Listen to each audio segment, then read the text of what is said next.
dépensière. Rebonjour à tous. Alors, ce matin, je voudrais vous parler sous le thème Martine, j'ai besoin de Logos feedback. Ça fonctionne-tu? et J'ai pas le eu de texto de rhéma ta part. de Dieu. Ça s'entend ici. Amen. Il est important d'obéir à la foi de Dieu. Alors ce matin, je vous parle du Logos et du rhéma de Dieu. Bien-aimés, dans Romains chapitre 10, le verset 17, la Bible dit « Ainsi, la foi vient de ce qu'on entend, et ce qu'on entend vient de la parole du Seigneur. » Bien-aimés, le Nouveau Testament emploie deux mots grecs différents qui sont traduits par le mot « parole » dans nos Bibles en français. Donc, le mot « parole », quand on dit « parole de Dieu », le mot en grec, c'est deux mots qui sont utilisés, c'est-à-dire le logos et le rhéma. C'est deux mots grecs qui se traduisent par parole en français. Donc, en français, quand on dit la parole de Dieu, c'est un peu vague, est-ce que vous comprenez? Mais en grec, il y a deux mots qui signifient parole en français, c'est-à-dire logos et rhéma. Mais cependant, il y a une grande différence entre logos et rhéma qui signifie parole dans nos Bibles en français. Est-ce que je me fais comprendre? Et en tant qu'enfant de Dieu, il est très très important de connaître la différence entre le logos de Dieu et le rhéma de Dieu. Tout ce qui veut dire parole en français. Donc il est important de connaître la différence. Alors, bien aimé, le logos signifie souvent la parole écrite. Quand on parle du logos de Dieu, c'est la parole écrite, c'est-à-dire la parole qui se trouve de Genèse à Apocalypse. Le logos, c'est quoi? La parole écrite, ça veut dire, j'ouvre ma Bible de Genèse à Apocalypse, tout ce qui est écrit là, c'est ce qu'on appelle le logos de Dieu. C'est la parole générale, la parole donnée à tout le monde. Je prends l'exemple, Dieu a tant aimé le monde, il a donné son Fils, afin que quiconque croit en lui ne périsse point, mais qu'il ait la vie éternelle. Voilà une parole générale donnée à tout le monde. Alors, bien aimé, le rhéma par contre, c'est une parole spécifique. C'est une parole particulière donnée à quelqu'un de particulier pour un besoin bien particulier. Amen. Le rhéma, c'est quoi? C'est une parole spécifique donnée à une personne spécifique pour un besoin bien spécifique. Or, quand nous lisons dans Romains chapitre 10, verset 17 que je t'ai donné dès le départ, la foi vient de ce qu'on entend. Et ce qu'on entend vient de la parole de Dieu. Alors, la Bible dit la foi vient en entendant la parole de Dieu. Beaucoup ont toujours pensé que la parole de Dieu qui est entendue ici, c'est peut-être la prédication, ou alors uniquement en lisant les Saintes Écritures. C'est vrai qu'en écoutant la parole de Dieu, la foi augmente. Mais il s'agit ici de quoi? La parole que Dieu adresse à chacun de nous de manière spécifique. Quand la Bible dit la foi vient de ce qu'on entend et ce qu'on entend vient de la parole de Dieu, c'est la parole que Dieu adresse à chacun de nous. Est-ce que vous comprenez cela? Comment est-ce que Dieu parle? Dieu parle de diverses manières. Dieu nous parle par prophétie. Dieu nous parle dans les songes, dans les rêves. Ça peut être une conviction intérieure. Tu ressens une conviction en toi. Dans ton cœur, le Seigneur est en train de te parler. Dieu peut utiliser un bien-aimé, peut-être une prophétie pour te parler.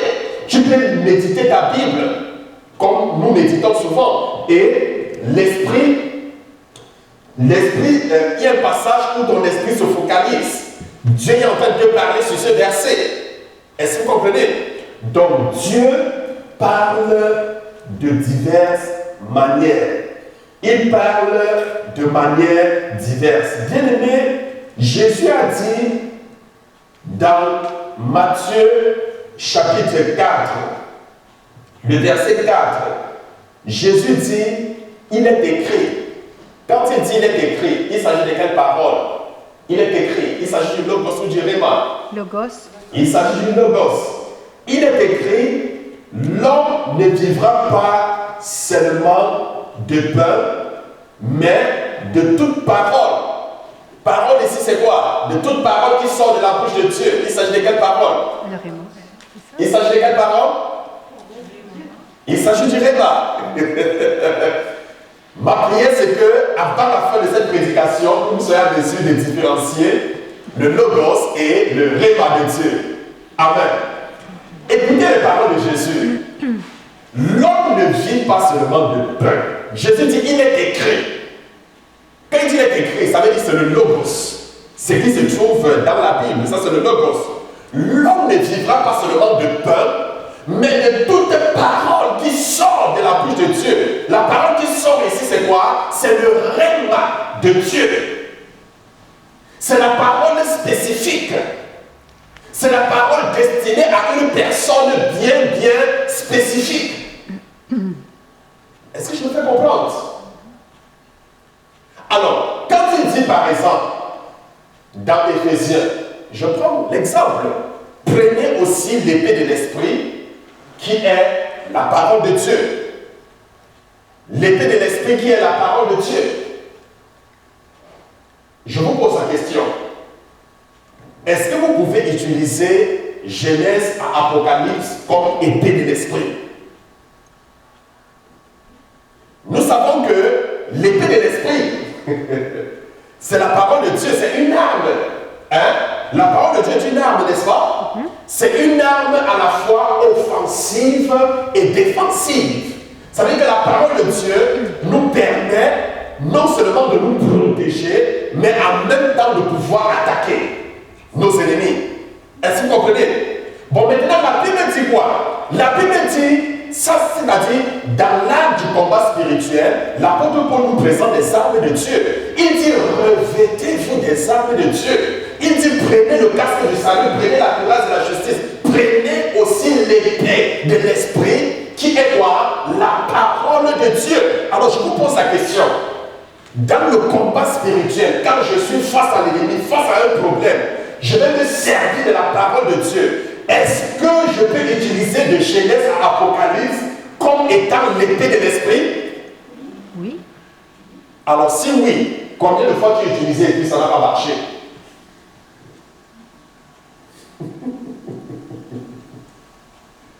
Combien de fois tu as utilisé et ça n'a pas marché?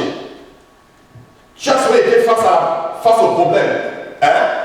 Et puis tu dis, Seigneur, je me tiens sur ta parole, qui est l'épée de l'esprit. Hein? Au nom de Jésus, il est écrit. Je te commande de partir. Et puis le problème est resté. Pourtant, tu as utilisé la parole de Dieu. Pourquoi ça n'a pas marché?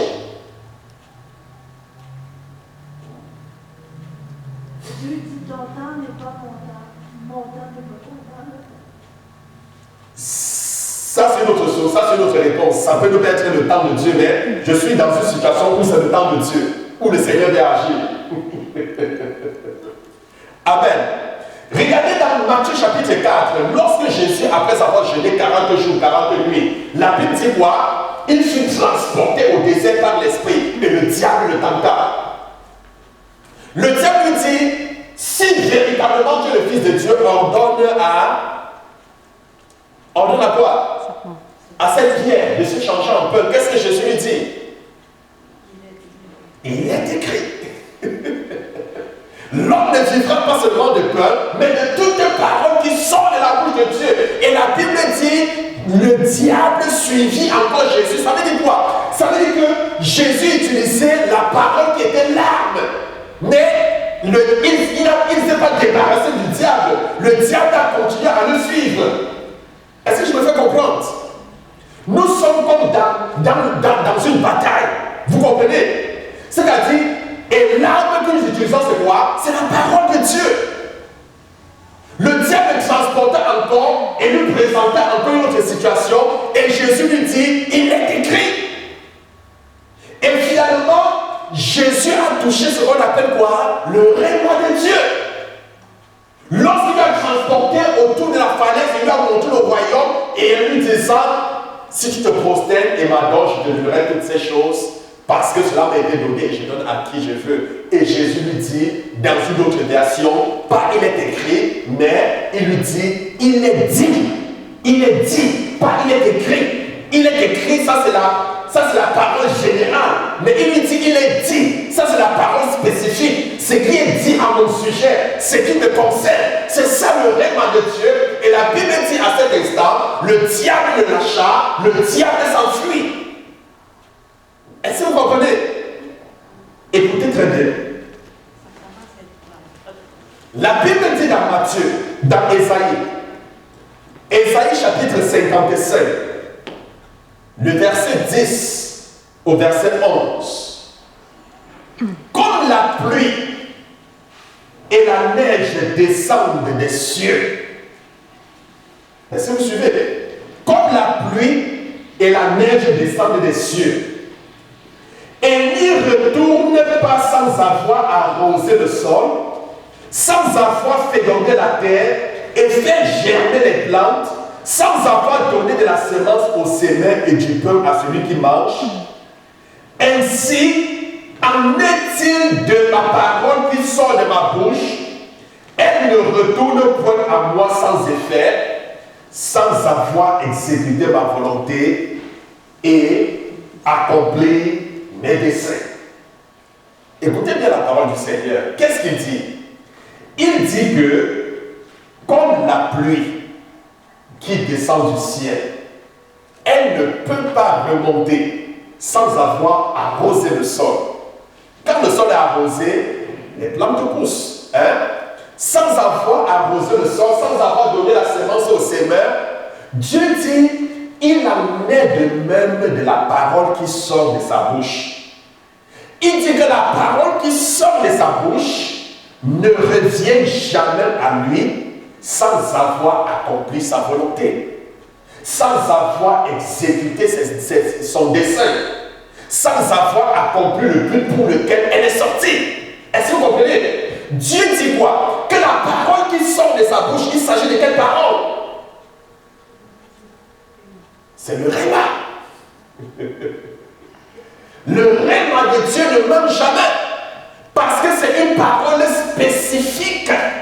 Est-ce que je me fais comprendre? C'est une parole donnée à une personne particulière pour un besoin bien particulier. Et quand cette parole sort, elle ne faillit jamais. Elle s'accomplit toujours. Est-ce que vous comprenez? Elle s'accomplit toujours.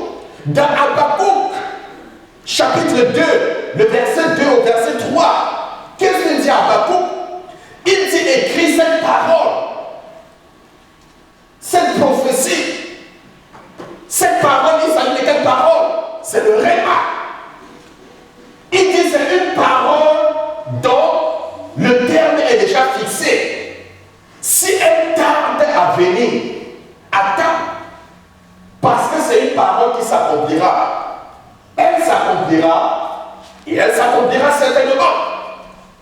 Vous comprenez? Donc, quel que soit le temps que ça prend, lorsque le Seigneur vous a donné une parole spécifique, bien aimé, accrochez-vous sur cette parole parce qu'elle s'accomplira.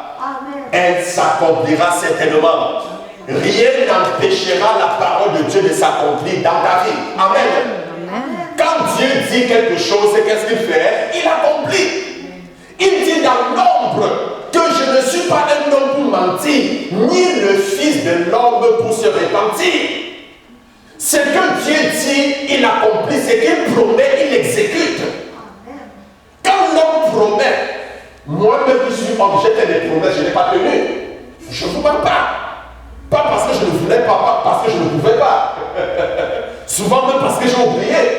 Mais Dieu, lui, il tient toujours à ses promesses. S'il dit qu'il va te guérir, alors il t'a. S'il dit qu'il t'a guéri, alors il t'a guéri. Amen. S'il dit qu'il va te bénir, alors il te bénira.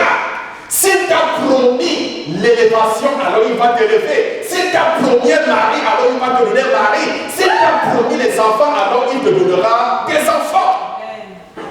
Il tient toujours à ses promesses. Amen. Il tient toujours à ses promesses. Donc, bien aimés, nous pouvons voir dans Actes des Apôtres, au chapitre 17, le verset 11. Actes des Apôtres, chapitre 17, le verset 11. Il est écrit au sujet des Béréens. La Bible dit que ces Juifs avaient des sentiments plus nobles que ceux des Thessaloniques. Ils reçurent la parole. La parole, elle est dit pourquoi? On parle des chrétiens de Thessalonique, des chrétiens de Bérée. La Bible dit qu'ils reçurent la parole avec beaucoup d'empressement et ils examinaient chaque jour les Écritures pour voir si ce qu'on leur disait était exact. Ils reçurent la parole. Il s'agit de quelle parole? Réma. Le Réma. Ils reçurent le Réma. Et qu'est-ce qu'ils faisaient? Ils vérifiaient les Écritures. Les Écritures, c'est quoi? Le Logos. Pour voir si ce qu'on leur disait était exact. Est-ce que je me fais comprendre? Alors, bien aimé, je voulais tout simplement profiter pour dire que ces versets illustrent le lien, je dis bien ces versets illustrent le lien inséparable entre le Logos et le Réma de Dieu. Je voudrais dire, le Logos et le Réma travaillent toujours ensemble.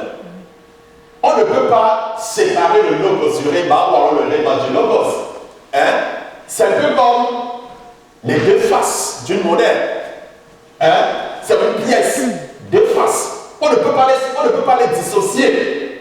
Ils travaillent ensemble.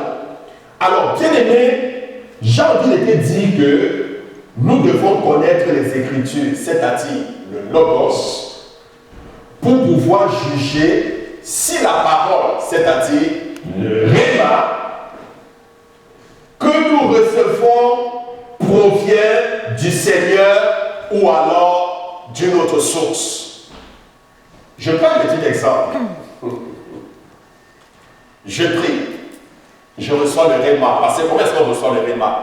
On reçoit le Réma. Quand on prie, tu peux prier et le Seigneur te parle, peut-être audiblement, peut-être même pas audiblement, de manière silencieuse, peut-être c'est dans ton cœur. Hein? Peut-être le Seigneur te donne un verset et puis tu t'en vas, tu médites que le Seigneur te parle sur un verset. Est-ce que vous comprenez?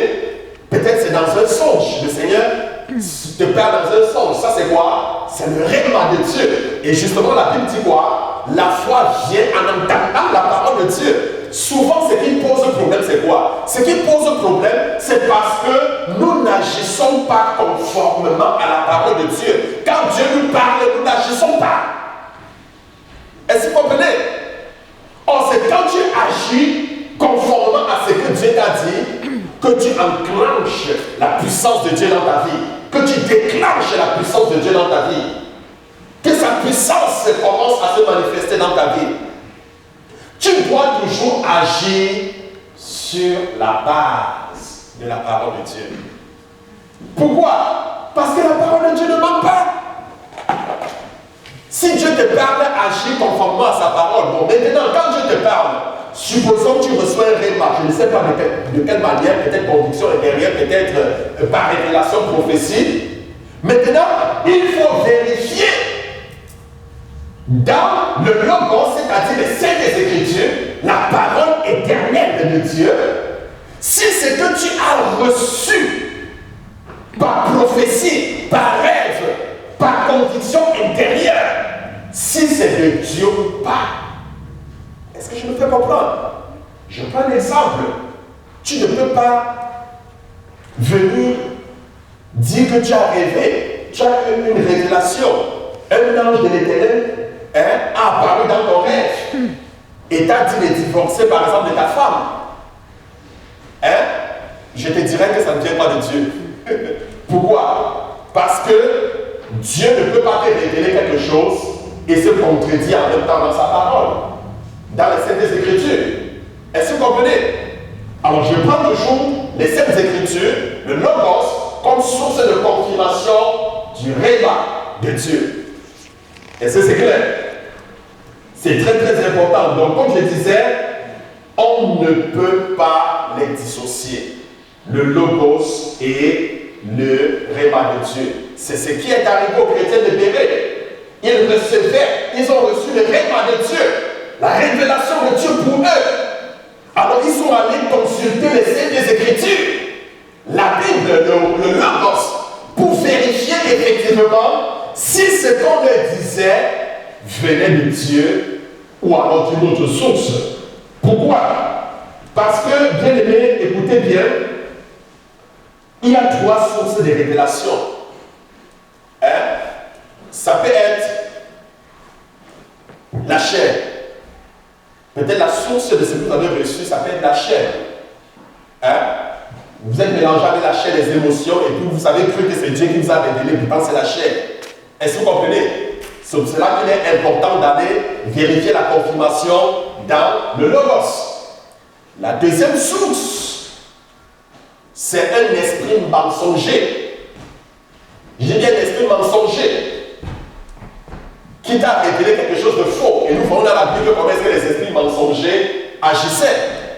Et la troisième source de révélation, c'est quoi? C'est le Saint-Esprit. C'est lui le véritable esprit prophétique. C'est le véritable esprit prophétique.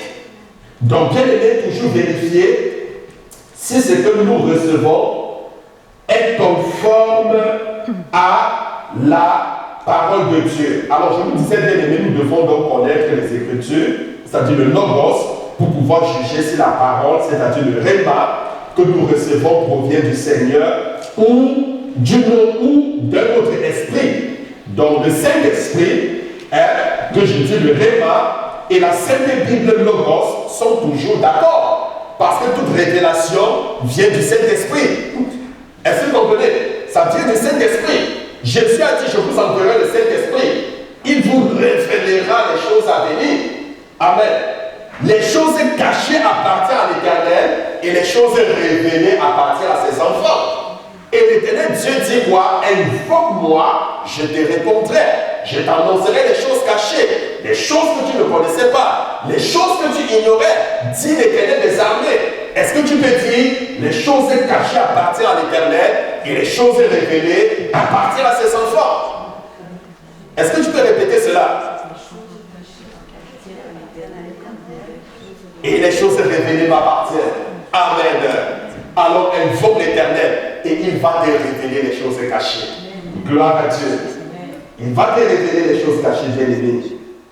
Alors, bien-aimé, voici ce que Jésus dit au sujet des pharisiens. Dans Matthieu, chapitre 22, le verset 29. Matthieu, chapitre 22, le verset 29. Jésus leur répondit, vous êtes dans l'erreur parce que vous ne comprenez ni les Écritures, c'est-à-dire le Logos, ni la puissance de Dieu, c'est-à-dire la parole, c'est-à-dire le Réma. Alors, Jésus fait comprendre aux pharisiens tout simplement, vous êtes dans l'erreur parce que vous ne comprenez ni la parole écrite, le Logos, ni la parole révélée de Dieu, qui est le Réma. Alors, les pharisiens de l'ère de Jésus ne connaissaient ni le Logos, ni le Réma. Plusieurs chrétiens aujourd'hui ne connaissent pas les Écritures, ni la puissance de Dieu, c'est-à-dire le Réma de Dieu. Il y a des chrétiens qui ne connaissent pas. Et ceci crée comme un déséquilibre. Un chrétien équilibré doit connaître le Logos et le Réma de Dieu pour établir un bon équilibre spirituel. Amen. C'est très important. Alors, quand vous connaissez donc le Logos de Dieu et le Réma de Dieu, vous avez un bon équilibre. Vous allez voir des gens qui vont maîtriser la puissance de Dieu, mais ils ne connaissent pas la parole écrite de Dieu. Qu'est-ce qu'ils font? Ils finissent par éclater. Ils finissent par se détourner même du chemin, parce qu'ils ne connaissent pas quoi? La parole écrite. Ils se retrouvent dans toute forme de dérive, parce qu'ils ne maîtrisent pas la parole écrite. Ce n'est pas tout ce que tu entends qui vient du Seigneur. Parce que dans la Bible dit qu'il faut examiner toutes les prophéties. C'est très important. Alors, pour examiner une prophétie, il faut connaître la parole écrite. C'est très important. Et par ailleurs, il y a des personnes qui maîtrisent la parole écrite, mais qui n'ont pas la parole quoi? La parole révélée. Ces personnes sont sèches, sont vides. C'est très important de connaître les deux. Alors, bien aimé, le Réma est normalement une communication de Dieu destinée à être, je dis bien c'est une communication de Dieu destinée à être appliquée à une certaine situation et possédant la puissance pour accomplir son œuvre.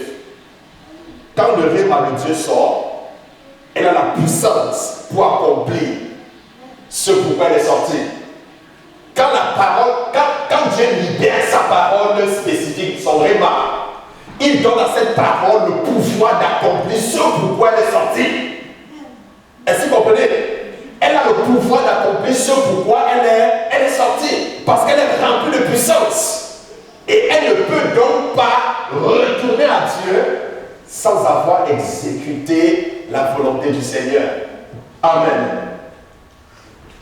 Bien-aimés, quand nous lisons la Bible et quel verset nous frappe avec sa puissance, nous recevons quoi? Réma. Nous recevons Réma.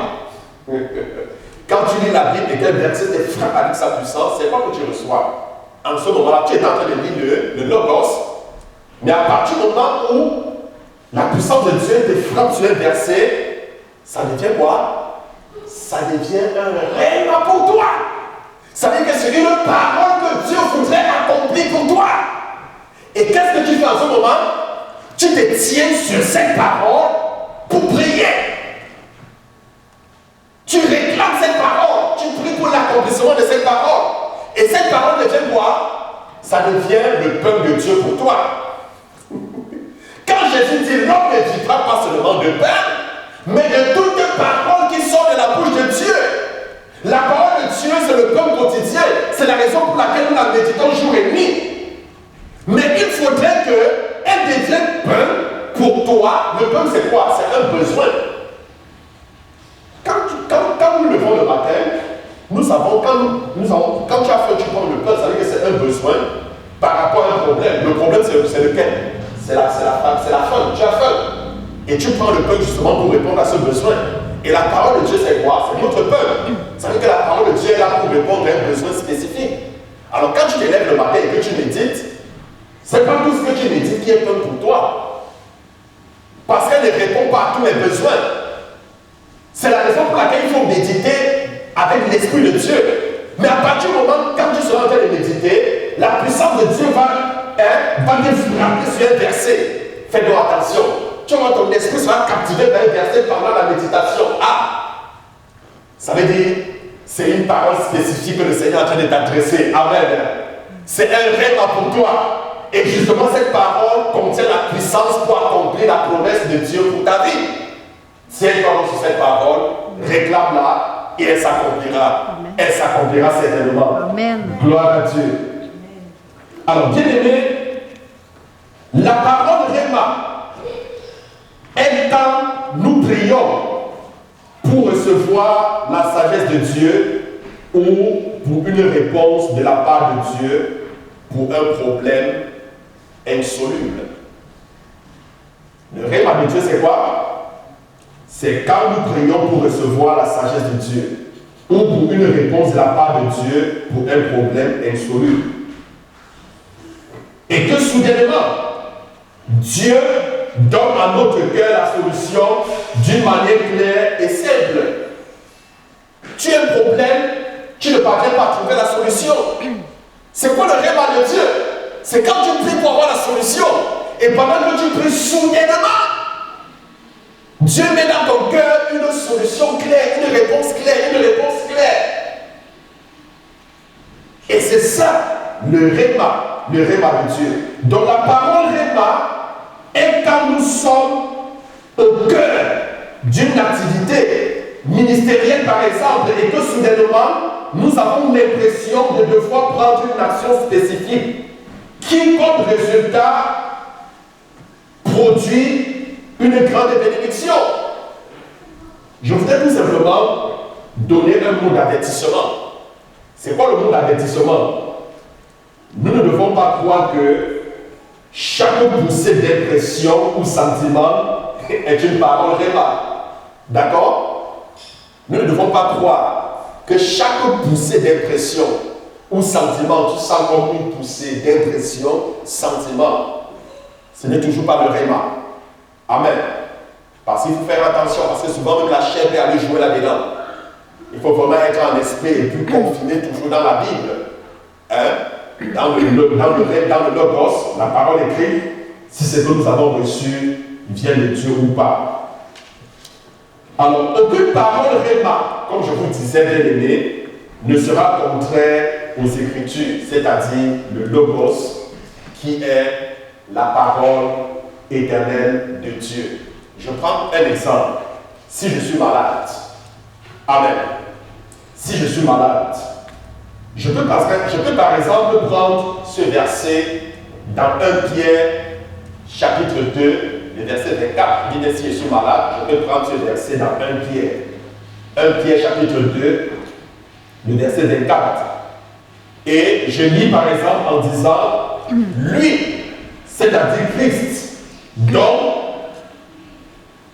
la maîtrisure vous a guéri. Lui, ou alors par lequel nous avons été guéris par ses maîtrisures.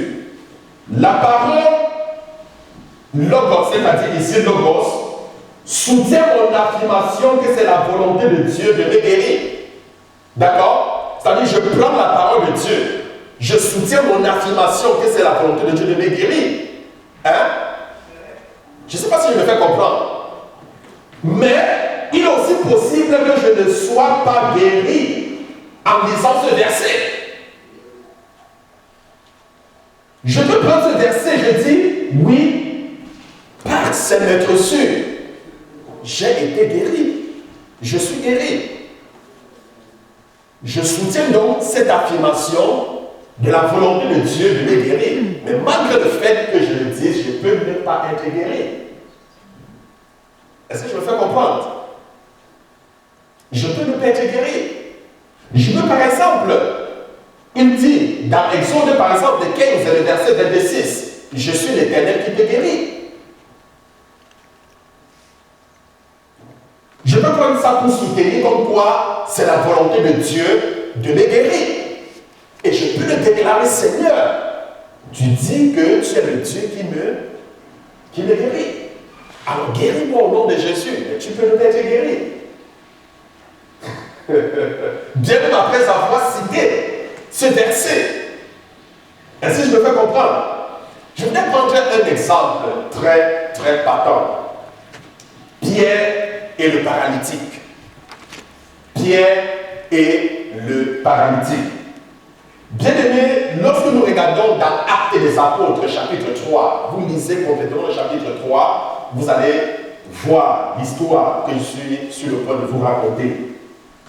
La Bible dit, le paralytique qui était à la porte du temple, dans Actes chapitre 3, s'y trouvait depuis de nombreuses années, demandant l'aumône, et n'avait pourtant pas été guéri par Jésus. Est-ce que vous comprenez? Il y avait un paralytique qui était couché à la porte du temple. Jésus allait au temple tous les jours prier. Jésus ne l'avait jamais guéri. Pourquoi Jésus ne l'avait jamais guéri? Ce n'était pas le temps de Dieu.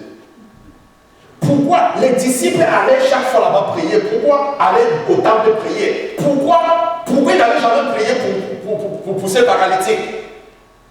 Il demandait le l'aumône, il était à l'entrée du temple.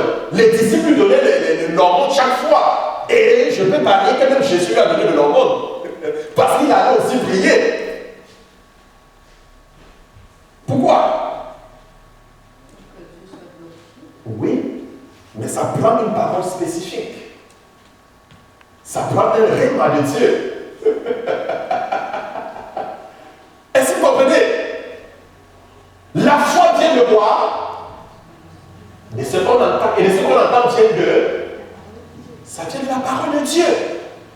Peut-être les disciples n'avaient pas encore reçu une parole spécifique pour lui, pour prier pour lui. Souvent, je peux être comme ça. Sauf peut-être, quelqu'un peut se lever, souvent il vient vers moi, il dit prie pour moi, mais je peux être souvent dans les salles de délivrance comme ça, et puis tu peux être là 2 mois, 3 mois, je ne prie pas pour toi, jusqu'à ce que l'esprit me pousse à prier pour toi. Pourquoi? Souvent parce que je n'ai pas reçu une parole spécifique. Est-ce que vous comprenez? Mais souvent la personne volontairement peut se lever parce que la personne peut-être peut recevoir un aide que non, il faut que le pasteur prie pour moi, et la personne se lève. Vous comprenez? Je continue l'histoire. Alors, bien aimé, je disais que ce paralytique se trouvait à la porte du temple depuis de nombreuses années, demandant l'aumône, et n'avait pourtant pas été guéri par Jésus, qui passait devant lui à plusieurs reprises. Alors qu'il entrait et sortait du temple. Alors, nous voyons Pierre, fraîchement sorti de son expérience de la Pentecôte. Il se rendait au temple pour prier quand le paralytique lui demanda l'aumône. Pierre sortait de la Pentecôte. Alors il allait prier comme il avait l'habitude d'aller prier. Et le paralytique lui demanda l'aumône comme il avait l'habitude de lui demander. Alors quand le paralytique lui demanda l'aumône, reçut Pierre tout d'un coup une parole rhéma. Pierre a reçu tout d'un coup une parole rhéma qui le poussa à s'écrier dans Actes chapitre 3 de verset 6. Actes chapitre 3 verset 6. Qu'est-ce qu'il dit? Il dit, je ne possède ni argent ni or à te donner, mais ce que j'ai, je te le donne. Au nom de Jésus-Christ de Nazareth, je t'en donne. Lève-toi et marche. Et à l'instant, le paralytique se leva et il se mit à marcher. Les fois passées, je suppose que Pierre avait de l'argent pour lui donner, quand il demandait de l'aumône. Mais parce que Dieu avait déjà arrangé le miracle de cet homme, et Dieu avait permis que Pierre n'ait pas d'argent pour lui donner ce jour. Est-ce que vous comprenez? Et quand tu lui as demandé de l'argent, Pierre a reçu une parole spécifique. Et quand il a prononcé, qu'est-ce qui s'est passé? Le paralytique s'est levé et il s'est mis à marcher. Amen. Il lui dit, je n'ai ni or ni argent à te donner. Ce que j'ai, je te donne. Au nom de Jésus-Christ de Nazareth, lève-toi et marche. Et la Bible déclare, le paralytique se leva et immédiatement, il s'est mis à bondir et il entra au temple en criant. Donc, bien aimé, nous voyons comment il est important de recevoir le rhéma de Dieu. cet homme pouvait bien connaître le verset de la Bible qui dit, par exemple, dans Exode chapitre 15, verset 26, « Je suis l'Éternel qui te guérit ». Mais il ne fut pas guéri jusqu'à ce que Pierre a entendu la voix de Dieu et qu'il prononça lui-même la parole vivante, c'est-à-dire le rêve de Dieu. Vous vous souvenez de l'enseignement de la croissance de la foi, hein? La foi vient en entendant. Et puis, quand j'entends, il faut faire comment? Il faut la proclamer. Il faut la déclarer. La Bible dit c'est en confessant de la bouche qu'on parvient au salut. Si tu entends la parole de Dieu et si tu ne la déclares pas, tu ne reçois pas ton miracle. Romains 10, verset 9 au verset 10. Romains chapitre 10, le verset 9 au verset 10. Si tu confesses de ta bouche le Seigneur Jésus, si tu crois dans ton cœur que Dieu l'a ressuscité des morts, alors tu seras sauvé. C'est en croyant du cœur qu'on parvient à la justice et c'est en confessant de la bouche qu'on parvient au salut. Salut en grec veut dire sozo. Et sozo veut dire être libéré, être guéri, être affranchi, être libéré, être béni. Donc quand tu écoutes la parole de Dieu, tu dois passer à l'acte. Tu dois passer à l'action, tu dois déclarer, tu dois confesser. Tu dois posséder ce qui t'appartient. Gloire à Dieu. Si tu reçois, tu ne parvenais pas à marcher. Dieu te dit, te donne une parole spécifique comme quoi tu es guéri. Mais bien aimé, lève-toi au nom de Jésus, je suis guéri. Maintenant, commence à marcher. Parce que si tu ne parvenais pas à te lever et tu restes assis, tu n'obtiendras jamais ta guérison. Possède ta possession. Amen. C'est important de posséder ton héritage, ta possession. Alors, bien aimé, la Bible dit que la foi vient de ce qu'on entend et ce qu'on entend vient de la parole de Dieu. Je ne cesserai de vous dire cela. La foi vient de ce qu'on entend et ce qu'on entend vient de la parole de Dieu. Quand Dieu se met à vous parler, la foi vient. Amen. Quand Dieu se met à vous parler, la foi fait comment? La foi vient. Que ce soit dans les révélations, dans les rêves, quand tu médites ta parole, quand il commence à te parler, c'est en ce moment que la foi fait comment? La foi vient. Or, sans la foi, on ne peut rien recevoir de Dieu. Rien. La Bible dit, si un homme n'a pas la foi, si un homme doute, qu'il ne pense pas recevoir quoi que ce soit venant de Dieu. Est-ce que vous comprenez? La foi, c'est dans cette main qui prend entre les mains de Dieu les choses dont nous avons besoin. Nous avons besoin. Donc, bien aimé, la foi vient de ce qu'on entend et ce qu'on entend vient de la parole de Dieu. Quand Dieu se met à vous parler, la foi vient. Alors, si vous êtes disposé à agir conformément à ce que Dieu dit, alors on peut recevoir des miracles comme au temps de la Bible. On peut recevoir des miracles comme au temps de la Bible. C'est très important. Alors, bien aimé, je dirais, il faut avoir une relation avec Dieu et non pas une formule. Parce que notre relation avec Dieu nous octroie, nous confère la puissance. Nous devons reconnaître que la parole vivante de Dieu est rarement une réponse à des formules ou des formules religieuses. D'accord? La parole vivante de Dieu ne sont pas des formules religieuses. Quand on se met à réciter en temps de problème, en temps de non. Est-ce que vous comprenez? Ce ne sont pas des formules religieuses. Nous disons qu'un jour, Jésus guérit un aveugle en faisant de la boue avec sa salive et lui appliquant cette pâte sur les yeux. Vous avez suivi l'histoire, n'est-ce pas? Vous avez lu l'histoire.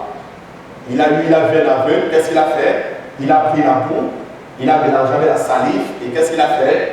Il a mis dans les yeux de l'aveugle. Ensuite, il a dit à l'aveugle d'aller se laver les yeux au réservoir de Siloé. Alors nous pouvons voir l'histoire dans Jean. Vous pouvez lire l'histoire à la maison dans Jean, chapitre 9, le verset 1 au verset 12. Jean, chapitre 1, le verset 9 au verset 12. Alors, si je prends cela comme une formule, d'accord? Si je prends cela comme une formule, si je mélange de la salive et de la poussière, et si j'applique cette boue sur les yeux d'un aveugle, probablement que la seule chose que ce pauvre aveugle recevrait serait la boue dans les yeux. Amen. Probablement, c'est la boue qu'il va recevoir dans les yeux et rien d'autre. Amen. Comme pour dire, ce n'est pas une formule, c'est pas une formule religieuse. Est-ce que je me fais comprendre? Alors, si Dieu me dit, je dis bien si Dieu me dit, mon fils, prends de la boue, mélange avec la salive et mets dans les yeux de telle personne, en ce moment-là, ça va agir. Amen. Parce qu'en ce moment-là, c'est une parole spécifique, c'est un rêve que j'ai reçu. Est-ce que quelqu'un me comprend ce matin? Amen. C'est très important. Alors, la seule chose, comme je disais, si Dieu me dit, alors l'aveugle serait guéri. Alors, ce n'est pas la forme ou la formule qui compte. C'est le fait d'entendre et d'obéir à la voix de Dieu. C'est ça qui compte. Entendre et obéir à la voix de Dieu. Apprenons à entendre et à obéir à la parole de Dieu. Parce que certaines personnes entendent, mais ils n'obéissent pas. Or, quand tu n'obéis pas, la promesse de Dieu ne peut pas s'accomplir. La parole de Dieu ne peut pas s'accomplir. C'est en obéissant que la parole de Dieu s'accomplisse. Donc, certaines fois, Jésus guérit de nombreux autres aveugles sans toutefois employer de la boue. À plusieurs occasions. Tantôt il utilise la boue, souvent il touche les yeux, souvent il prononce la parole. Est-ce que vous comprenez? Il n'y avait pas une formule magique. Le secret de Jésus, c'était quoi? C'était quoi le secret de Jésus? Le secret de Jésus était sa relation avec son Père céleste. Écoutez les paroles de Jésus. Jésus dit dans Jean chapitre 8, le verset 29. Jean chapitre 8, le verset 29. Je fais toutes choses. Je fais toujours ce qui lui est agréable. Lui, c'est qui? C'est son Père. Je fais toujours ce qui est agréable à mon Père. Alors, parce que le cœur de Jésus était pur, parce qu'il marchait toujours dans une obéissance totale, le Père lui parlait et lui montrait ce qu'il devait faire chaque cas, dans chaque situation, dans chaque problème qui se présentait au-devant de lui. Amen. Donc, quand vous marchez dans l'obéissance à la parole de Dieu, Dieu vous montre toujours ce que vous allez faire devant chaque problème. À chaque problème, Dieu va vous donner des manières différentes de résoudre. Est-ce que vous comprenez? Des méthodes différentes de résoudre. Jésus déclare dans Jean, bientôt je vais chuter, Jésus déclare dans Jean, chapitre 5, le verset 19. Jean, chapitre 5, verset 19. Le Fils ne peut rien faire par lui-même. Écoutez bien, c'est très important. Notez bien. Le Fils ne peut rien faire par lui-même, mais seulement ce qu'il voit faire le Père. Et pour ce que